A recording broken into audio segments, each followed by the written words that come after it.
right around in here. They went down to, for whatever reason, they were living in Tyler, Texas, where Grandma Went to school. went to school. That's where they said, Daddy Bob was still doing oil exploration, but they lived in Tyler. That's where the girls went through school, high school, everything like that.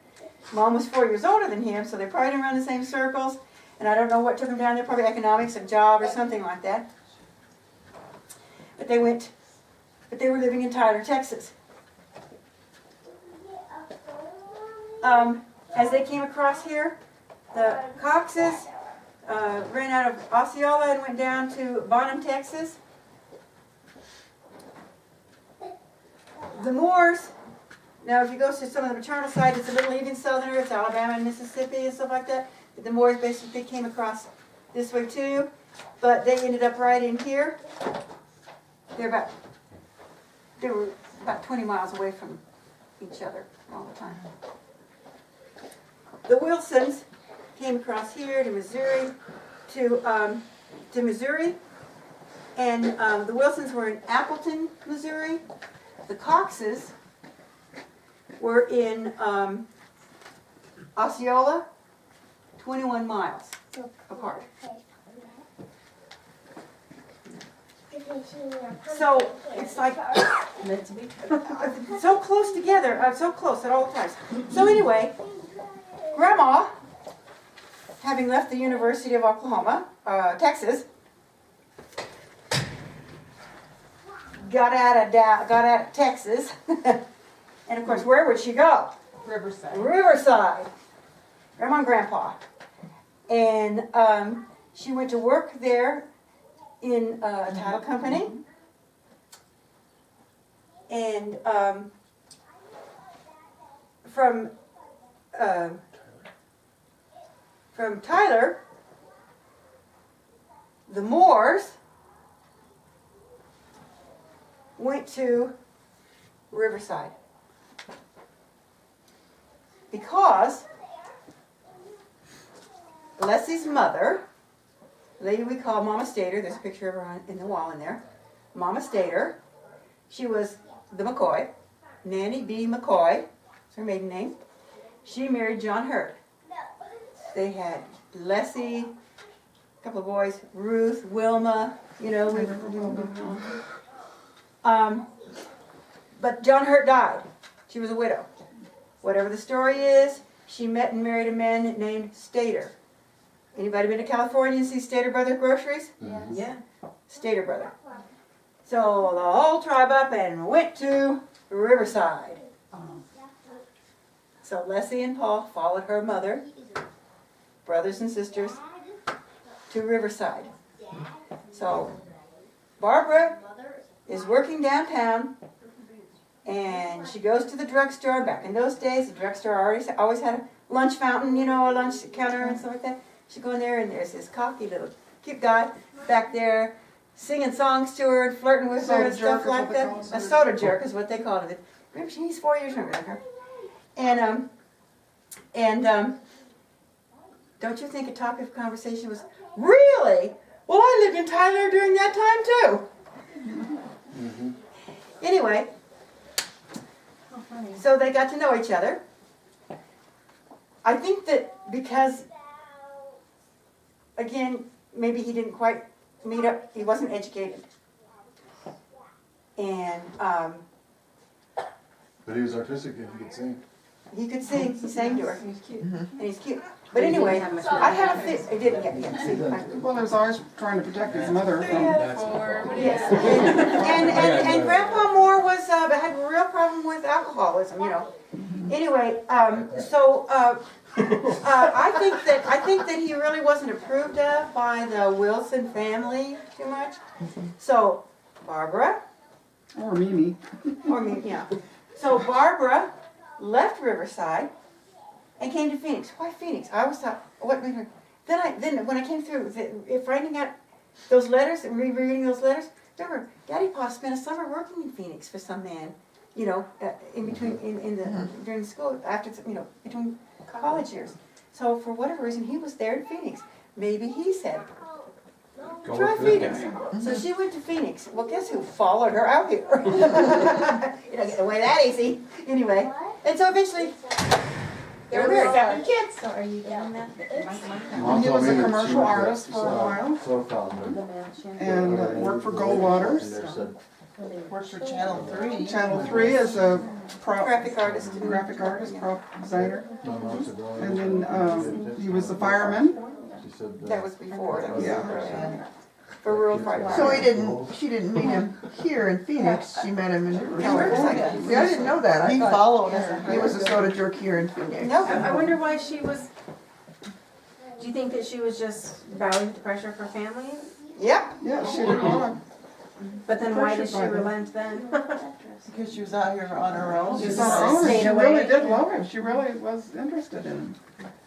That's funny that at that time, that a young woman went all on her own out to Arizona with no family there or no, just moved all on her own. I think her father Especially our encouraged mother. her. I just need to she was only in her 20s. Well, she stayed with a bunch of other girls in a house that they rented. Yes, they had a rooming house or yeah.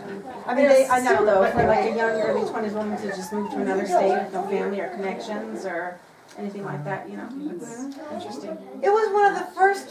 See, the World War II had ended, and there was a lot of freedom. And there was a lot of we still had, the feminine. We still had the feminine back Things in the were 70s, but it was better. It was, Yeah, it was better. So I had just experienced being in the workforce and Yes. stuff like that. So, that's the conclusion of what I have in the books. This is to form a basic, it has some true information, some documentation to correct any false information that's out there. And from that, you can build your own families. Because see, I'm not going to do that because on this one, Mom is the center of it, and we've worked backwards a bit. But from there out, it's go. Yeah. So, do your own, get your own, Are information. you personally But if- doing it for your family? Yeah, but if you go to Ancestry.com, keep in mind that people can Not a put lot whatever of they it's, want yeah. to in those family trees. You need to have a source cited, or you need to actually look up the census for, that year, and they only happen every 10 years, or some other kind of confirmation kind of thing. There's a lot of empirical, but if you can get information from a living person, that's good too. It will verify what, something else might be. But anyway, so you just can't accept it, boom, right off. So, Right. Well, So, how do you go about, because my mom's great grandpa, they think was full-blooded Indian, but I don't know. I don't know how to even begin tracking him down, because I know What tribe? I have no clue. I oh, don't know. I know his name and I have his birth date somewhere. But when I looked on this, it'd be my, it'd be Manny's Alien spaceship. grandmother and grandfather. So it'd be my great-great. Aliens right there. if you were to go on someplace like Ancestry.com, you don't have to sign up for membership. I did because I was doing, and I'll quit because I'm done. Right. But you put in what you know when you search for a person. If you were to put, if she's related, if she's got grandparents that you're trying to find, if you put her name in there, it will on site list any census, city directories, different things like that she might be, that name is listed. And you can search that to see if it's her. Do you go Because under it'll list maiden name or married name? maiden name. Oh, like And, but then, that's her but, married name. yeah, so you would put in her maiden name, and then there's things down there, you put as much as you know in. One of the things that can add a family member, and has a drop down, spouse, or father, mother, whatever, and you can keep adding those for as much as you know. And their birth and location, if you know those dates. If you don't, you leave blank and stuff like that, you just keep working your way down there. And then it'll bring you up some suggestions of, this is her on this census roll. So once you get to a census roll where she's listed, then if she's a wife, it'll say that, and it'll give her husband's name. And then you can Put in his name. put in those names and see them. And you just have to keep kind of digging back or something like that. But and it says where they were born. all instances where their, and where their father was born, what state their father was born in, what state their mother was born in.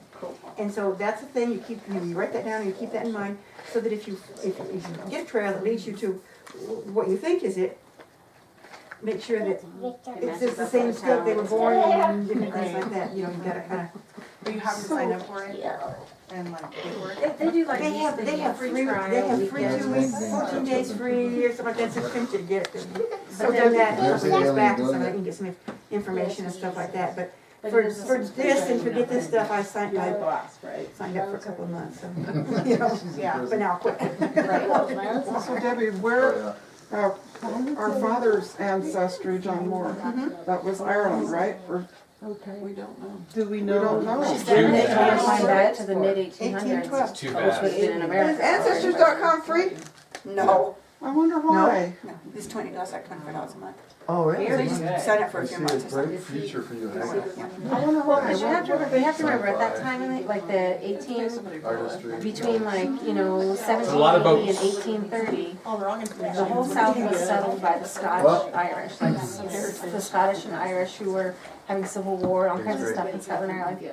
There was a mass immigration of the How about a round of Scottish and Irish applause for to the the presentation? American South.